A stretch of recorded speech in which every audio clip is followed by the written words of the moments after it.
precautions,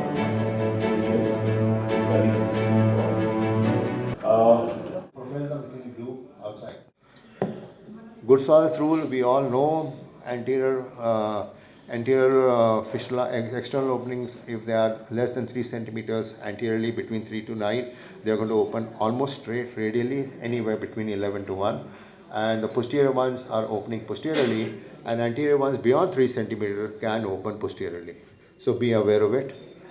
It's not reliable for patients who have high tracts, Crohn's disease or recurrent disease. गुर्दे की बीमारी को proctology बोलते हैं इंग्लिश में। वो 3 प्रकार के होते हैं, या तो बवासीर हो जाएगा, या चीरा हो जाएगा, या बगेंदर हो जाएगा।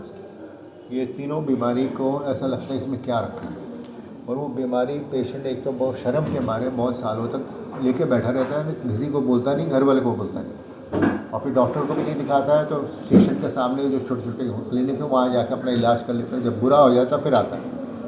यदि बीमारी जैसे शुरू हुई और उसे जाके दिखाया तो ज़्यादातर बगेंदर को छोड़ के ज़्यादातर दवा से ठीक हो जाएगा, ऑपरेशन की ज़रूरत नहीं है। यहाँ पे ये गैदरिंग में ये समझाने आए हैं कि ये जो पेशेंट शुरू वाले होते हैं इनको सब दवा दो। जैसे बवासीर हुआ तो बवासीर में यदि आपने पेशेंट का लाइफस्टाइल चेंज किया, पेशेंट को बोला कि हाई फाइबर यानी कि सब्ज़ी ज़्यादा खाओ, सैलेड खाओ, फ्रूट्स खाओ, और पानी ज़्यादा पियो। पानी कितना पियो? 1 लीटर 20 kg पे, तो उससे बाउल मूवमेंट अच्छा होगा, यानी कि पैखाना अच्छा होगा, उसके वजह से बीमारियां नहीं आएंगी। अभी क्या है, ये वही बंदे पैखाना करने जाते हैं, वेस्टर्न टॉयलेट है, इंडियन में तो थक जाएंगे बैठे बैठे, वेस्टर्न टॉयलेट है, मोबाइल ले गए, 1 घंटा बाद निकले तो 1 घंटे तक वो मोशन के रास्ते में जोर लग रहा है। बवासीर धीरे धीरे धीरे, जो बवासीर है वो अंदर कुशन होते हैं, तकिए के जैसे होते हैं 3, तो ज़्यादा खिंचाव करोगे तो बढ़ेगा। अब ये कान अपना खींचते रहो, 1 घंटा रोज़ खींचो तो कोई 10 साल के बाद ये कान का डेढ़ा हो जाएगा, वही अंदर से हो रहा है। तो यदि ये खाना ठीक हो गया तो ये प्रॉब्लम आएगी नहीं। अगर आई तो पहले दिखाओ। अगर कैसे आते हैं ये 2 प्रकार से आते हैं, 3 ले लो। एक है कि खून जा रहा है, पैखाना किया खून गया। दूसरा है पैखाना किया बहुत दर्द हुआ, इतना हुआ कि लगे मर जाएंगे, और साथ में थोड़ा सा खून है। तीसरा हुआ कि वहाँ फोड़ा हो गया, और फोड़ा होने से वो बैठ भी नहीं पा रहा, खड़ा भी नहीं हो पा रहा, बुखार भी हो रहा है। ये तीनों में अगर यदि सही समय पे आए, पहला दोनों तो दवा से ठीक हो जाएगा, तीसरे वाले में फोड़ा का फोड़ना पड़ेगा, क्योंकि फोड़ा बना हुआ है, उसका कुछ इलाज नहीं। प्रोक्टोलॉजी में सर लेटेस्ट मॉडर्न टेक्निक्स या एडवांसमेंट क्या है? बहुत चीज़ें नई आई हैं। एक तो स्टेपलर यूज़ करने लग गए हैं, उसको स्टेपलर ही बोलते हैं, उसका हिंदी शब्द कुछ नहीं है, फाइल्स के लिए। बस स्टेपलर की कॉस्ट ज़्यादा है, उसको छोड़ो, उसके वजह से वापस होने का चांस भी ज़्यादा है। तो स्टेपलर जो लोग करते हैं, जो अफोर्ड कर सकते हैं, वो तो हमको नहीं वैसा कटवाना है। प्रॉब्लम क्या है, जब बवासीर को काट के ऑपरेशन करते हैं तो वो परमानेंट इलाज है, वापस नहीं होगा। आपने निकाल ही दिया जड़ से, मगर उसके बाद जो दर्द होता है तो आपने कराया, आपने उसको बोला तुम मत कराओ, वो भी डर के बारे नहीं कराया, वो चला गया वो छोटे डॉक्टर के पास, वो पता नहीं क्या मसाला वसाला लगाया, ऐसे चिमटी से जला। हम तो बिना ऑपरेशन के, अब वो पता लगा 4 महीना तड़प रहा है क्योंकि वो गलत सर्जरी है। तो एक तो स्टेपलर हो गया, दूसरा अभी दूरबीन हो गया। मैं समय के साथ बता, दूरबीन आया बगेंदर के लिए, और पाइनाइडल साइनस। पाइनाइडल साइनस वो सुराख है जो पीठ में बनती है, बाल टूटते हैं पीठ के और अंदर घुस जाते हैं चमड़ी के, क्योंकि बाल टूटने के बाद वहाँ इकट्ठा है, आप नहाए के साफ नहीं किए, और पसीने से जो है वो गीला हो गया तो बाल 1 घुसा 2 घुसा सारे गुच्छा बना दिया। तो पाइनाइडल एब्सेस के लिए और बगेंदर के लिए और फोड़ा के लिए दूरबीन से काम करते हैं तो बहुत अच्छा होता है। तीसरा आया लेज़र। लेज़र एक प्रकार की एनर्जी है, मगर वो उसको इस्तेमाल कर रहे हैं गलत, कि हर पेशेंट में कर लो, नहीं, हर पेशेंट आप नहीं कर सकते, उसके लिए सेलेक्टेड है। इसको इतना बगेंदर के 4 ग्रेड्स होते हैं। पहला जिसमें कि खाली खून जाता है, दूसरा कुछ निकल के आता है बाहर, अपने आप चला जाता है अंदर, तीसरा निकल के आता है, आप धकेल के अंदर कर दिए, और चौथा बाहर ही है, अंदर जाएगा नहीं। ऐसे बहुत लोग आते हैं क्योंकि बहुत सालों से बैठे हुए हैं, तो दूसरा और तीसरे में इस्तेमाल होता है लेज़र, और अच्छा इफेक्ट है, बशर्ते वो जो कर रहा है उसने ट्रेनिंग बाकायदा ली है। ये नहीं कि नेट में जाके देख लिया भाई ऐसा करते हैं हम कर लेंगे।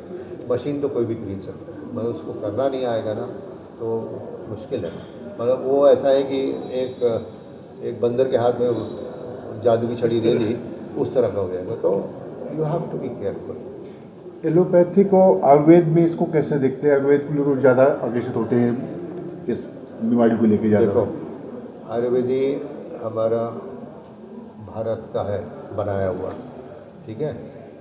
ये अभी नहीं बनाया है, 2500 साल पहले से बना हुआ है, सुश्रुत ने चालू किया, मगर आयुर्वेद ने अपने पास पकड़ के रखा। और एलोपैथिक बोले ये हमारा नहीं है, उनका है। उससे काम अच्छा होता है मगर प्रॉब्लम भी बहुत होती है।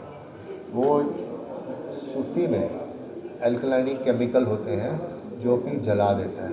यदि गलत आदमी ने डाला है, गलत प्लेन में डाला है, गलत रीज़न के लिए डाला है, तो पेशेंट का पेखाने का रास्ता नष्ट हो जाएगा। तो सही आदमी ने किया तो सही हो गया। तो सारे आयुर्वेदिक सर्जन जो भी आयुर्वेदिक आप सोच रहे हो उनको मालूम है, उनको नहीं करना।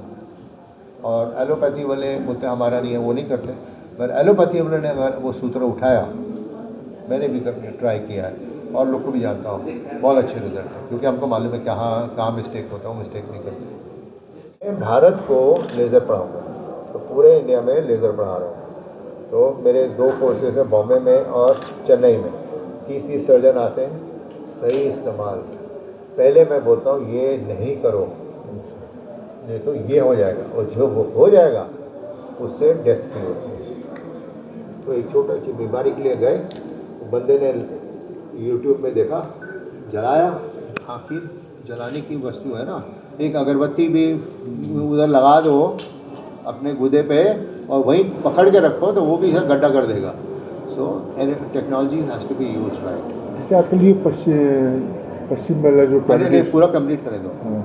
और पेशेंट का प्रॉब्लम क्या है, हर पेशेंट बोलता है मुझे लेज़र से करो, तो गलत इंडिकेशन के लिए करोगे तो पेशेंट नष्ट हो जाएगा। अच्छा जाए, अच्छे सीखे तो करो। तो लेज़र इज़ गुड, पर आप अपने पेपर में मत लिखो कि laser is latest treatment. It is not the latest treatment. वो इस्तेमाल कर सकते हैं तो मेक इट बेटर, पर वो उससे दर्द नहीं होगा, गलत है। उससे जलन नहीं होगा, गलत है। सब होता है। सही बोले, जो इंडियन टॉयलेट है जिसमें कि नीचे बैठ के संडास करना है, पैखाना करना है, वो बेस्ट है। वो बैठने से पैखाने का रास्ता खुल जाता है, आराम से जाता है। और जो मॉडर्न टॉयलेट है वो रास्ता पूरा खुलता नहीं है। यदि आपको मॉडर्न टॉयलेट है और खुलना चाहते हो तो पैर के नीचे एक स्टूल लगा दो, तो आपका घुटना वैसे ही ऊपर हो जाएगा जैसे इंडियन टॉयलेट में हो रहा है। अभी जिसका घुटने का ऑपरेशन हुआ है वो नहीं कर पाते। तो ऐसे बहुत चीज़ें हैं जिसमें कि लोग को रिस्ट्रिक्शन है, नहीं कर पाते। बहुत उम्र हो गई है, वो नीचे बैठ गए तो ऊपर उठ नहीं पाते, वो वेस्टर्न में जाते हैं। वो तो ठीक है, बट मेजॉरिटी पॉपुलेशन के लिए इंडियन टॉयलेट अच्छा है। अगर घर में 2 टॉयलेट है, एक इंडियन रखो, एक वेस्टर्न रखो। और टॉयलेट टाइम ये पेपर का हेडिंग होता है। पैखाने के में जाने के और ख़त्म होने के 3 से 5 मिनट। यदि आप 5 मिनट के ज़्यादा हो तो आपको बवासीर होने वाला है। 3 से 5 मिनट। मोबाइल नहीं जाएगा, लैपटॉप नहीं जाएगा, पेपर नहीं जाएगा, मैगज़ीन नहीं जाएगा, नॉवल नहीं जाएगी, न्यूज़पेपर नहीं जाएगा, टॉयलेट में कुछ नहीं जाएगा।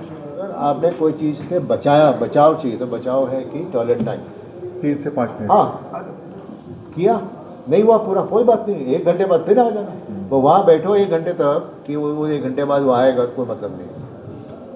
फाइल्स का एक ही रीजन है। फाइल्स होता है जोर लगाने से, फिशर यानी चीरा होता है कड़क संडास से। पानी कम पियोगे, फाइबर कम लोगे, संडास कड़क आएगा, रास्ता फाड़ देगा, इतना दर्द होगा कि आप बैठ नहीं पाओगे। ठीक है, तो दोनों बीमारी आप न्यूज़पेपर वाले बचा सकते हैं पब्लिक को, इतना लिख दो तो बच जाएगी। सर, अपने खान पान में क्या बदलाव कर सकते हैं दिनचर्या में कि देखो, ये ना हो? जो हमारा भारतीय खान पान है ना, जो वेजिटेरियन डाइट है, और जो गांव वाले को प्रॉब्लम नहीं होती कि उसमें सब्जी ज़्यादा खाते हैं, फ्रूट्स खाते हैं, सैलड खाते हैं, छाछ पीते हैं, पानी की मात्रा बड़ी होती है, इंडियन टॉयलेट में बैठते हैं, उनको कोई प्रॉब्लम नहीं होती। ये अपने शहरी वाले जो है ना, सब ये सब नहीं करते हैं, वो उनको सारी प्रॉब्लम। ये आपने बड़ी बात कही कि शहर में जैसा प्रॉब्लम है। तो जैसे कुछ लोगों को मॉर्निंग जो टाइम है फ्रेश होने का वो ना होकर के दोपहर में जा रहा है, कोई बात नहीं, नॉर्मल है, उससे वो एकदम नॉर्मल है। कुछ लोग 3 दिन में एक बार करते हैं, नॉर्मल है। विदेश में 7 दिन बोला है, विदेश में 7 दिन में एक बार करते हैं। कुछ लोग, मेरे पास जवान लड़कियां हैं, 4 तो हैं, 30 दिन में एक बार करती है। आप दोपहर की बात करो तो हमने भैया MRI भी करा लिया, ऐसा क्या हो रहा है, कुछ नहीं, एकदम नॉर्मल है, 30 दिन में एक बार करेंगे, फिट है, एकदम फिट, कोई प्रॉब्लम नहीं है। कोई बड़ा इशू माँ बाप लेके आएंगे भैया 30 दिन में एक बार करती है, कुछ देखो तो क्या प्रॉब्लम है। कोई बड़ा इशू नहीं है मतलब। नहीं, इशू नहीं है। इशू वही है कि आप अंदर कितना देर बैठते हो, अच्छा, वो सारा इशू है। अंदर भी टाइमिंग आपकी 3 से 5। 3 से 5 मैं डॉक्टर कुशल मित्तल हूँ, बॉम्बे में प्रैक्टिस करता हूँ, association of colorectal surgeon of India का प्रेसिडेंट हूँ। मेरा मिशन है कि छोटे छोटे शहरों में हम लोग हमेशा कॉन्फ्रेंस बड़े में करते हैं, तो इनको कौन बताएगा, क्या यही आएंगे क्या? एक आ गया रीवा से, पर अभी यदि इनको ट्रेन करना है उनके गढ़ में जाके बोलो। तो अभी जमशेदपुर में परसों था, आज यहाँ पे छोटे छोटे शहर जहाँ एयरपोर्ट नहीं है, चल के आना है। मेरे को यहाँ पहुँचने में 14 घंटे लगे जमशेदपुर से, बट करना था। इन्होंने, doctor Priyank is one of my students and ये भी हमारे स्टूडेंट रहे हैं वहाँ बॉम्बे के प्रोग्राम में। तो मैंने फीडबैक लिया तो बोले कि हमारी प्रैक्टिस अच्छी हो गई। तुम ही बताओ। डेफिनेट सबसे ज़्यादा जो बोलो।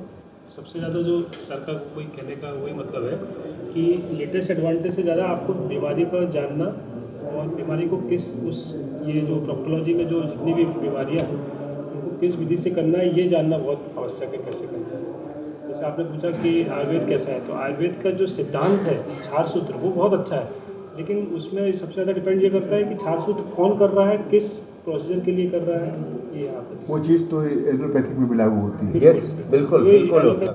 आज मैं अत्यंत प्रफुल्लित हूँ। रीवा के Sanjay Gandhi memorial medical college में जो गुदा द्वार रोग विशेषज्ञों का जो सम्मेलन हो रहा है उसके लिए मैं इस विभाग के प्रमुख और यहाँ के डीन साहब का मैं अत्यंत आभारी हूँ। यहाँ पर मैं अपनी ओर से ईजाद किया हुआ ये जो भारत में पेटेंटेड है सीड्स बाथ फाउंटेन टब, मैं अपनी ओर से डोनेट कर रहा हूँ पेशेंट्स के फ़ायदे के लिए। गुदाद्वार के रोगों के बारे में मैं एक चीज़ कहना चाहूँगा कि कुछ दर्द ऐसे भी होते हैं ज़िंदगी में, कुछ दर्द ऐसे भी होते हैं ज़िंदगी में जो जान भी ले लेते हैं और ज़िंदा भी छोड़ देते हैं। न किसी को बताते आता है न छुपाते आता है। तो ऐसे लोग जब गर्म पानी में गुदाद्वार की सेकाई करते हैं, उन्हें ज़मीन पर उकड़ू बैठने में एक तो तकलीफ़ होती थी, खास करके वृद्ध लोग, मोटे लोग या जो गर्भस्थ महिलाएं हैं उन्हें काफ़ी तकलीफ जाती थी, जिन्हें गर्भावस्था के समय पाइल्स, बवासीर या फिशर या भगंदर होता था। उनके लिए यह मैंने एक सीड्स बाथ फाउंटेन टब बनाया है जो कि मैंने पेटेंट भी करवाया है, और मुझे गर्व है और खुशी है कि यह सीड्स बाथ फाउंटेन टब आज तक दुनिया में किसी ने नहीं बनाया है और यह एक्सपोर्ट भी हो रहा है। भारत से लेके Sri Lanka, Mauritius, Turkey, America, Germany तक यह सीड्स बाथ फाउंटेन एक्सपोर्ट हो रहा है। यह किसी भी कमोड में या किसी स्टूल में या किसी कुर्सी में एक छेद करके इसको रख दिया जाता है, यहाँ पानी भरा जाता है, गर्म पानी, और इसे कनेक्ट कर दिया जाता है। ये पूरी तरह सुरक्षित है, जैसा आप देख रहे हैं। इसमें अर्थिंग वाला 3 पिन है, यहाँ फ्यूज़ भी है और सेफ्टी कैप भी है यहाँ पर। यह मेरे द्वारा, अर्थात मैं डॉक्टर गोविंद कोडवानी नागपुर से हूँ, मेरे द्वारा ईजाद किया गया है और मेरा यह इनोवेशन, मेरी यह आविष्कार, मैं आज बड़े गर्व के साथ ऐसे 2 टब मैं इस हॉस्पिटल को अपने तरफ से योगदान में दे रहा हूँ ताकि इस क्षेत्र के मरीजों को और अच्छा और बेहतर वर्ल्ड क्लास उपचार मिल सके। आपके कोई सवाल हो ज़रूर मैं जवाब देना। आम लोगों के लिए ये कहाँ और कब उपलब्ध होगा, कब से? सर, आम लोगों के लिए रीवा में यहाँ के जो रीसेलर्स हैं उनके पास यह उपलब्ध है, जो मेडिकल शॉप वाले हैं। उसके अलावा यह विभिन्न प्लेटफॉर्म पर भी उपलब्ध है, जैसे अमेज़ॉन है, फ्लिपकार्ट है और इंडिया मार्ट है, वहाँ पर भी यह अवेलेबल है। यहाँ के मेडिकल शॉप में भी अवेलेबल है। सर, इसकी प्राइस वैसे तो 1800 रुपये है, पर मैं सभी रीसेलर से रिक्वेस्ट करता हूँ कि वो कुछ अपने तरफ से डिस्काउंट दें उन्हें। इसकी MRP 1800 रुपये है। इसका उद्देश्य क्या था बनाने का? सर, इसका उद्देश्य ये है कि पानी, जब गर्म पानी में पेशेंट बैठता है, गुदाद्वार की सेकाई करता है, तो वह पानी स्थिर रहता था। पुराना तरीका वो था कि एक टब में ज़मीन पर उकड़ू बैठा जाता था, लेकिन जैसा मैंने बताया कुछ वृद्ध लोग हैं, कुछ स्थूल व्यक्ति हैं, मोटे हैं, या प्रेग्नेंट लेडी है जो गर्भावस्थ है, वो ज़मीन पर उकड़ू नहीं बैठ सकती। और गुदाद्वार जब डूबता है तो उसके साथ साथ पुरुषों में अंडकोश भी डूबता है। और जैसा कि आप जानते हैं अंडकोश में टेस्टिस रहती है जिसमें शुक्राणु पैदा होते हैं, और गर्म पानी शुक्राणुओं के लिए हानिकारक होता है। तो इसमें गुदाद्वार डूबता नहीं है, गुदाद्वार पानी से दूर रहता है। और इस मशीन के द्वारा एक सौम्य फव्वारा आता है, जो फव्वारा चलने से गुदाद्वार की सफाई भी हो जाती है और सेकाई भी हो जाती है। इससे दर्द भी जल्दी कम होता है और इन्फेक्शन जल्दी कंट्रोल हो जाता है और पेशेंट जल्दी बेहतर और स्वस्थ होकर अपने काम पर जा सकता है।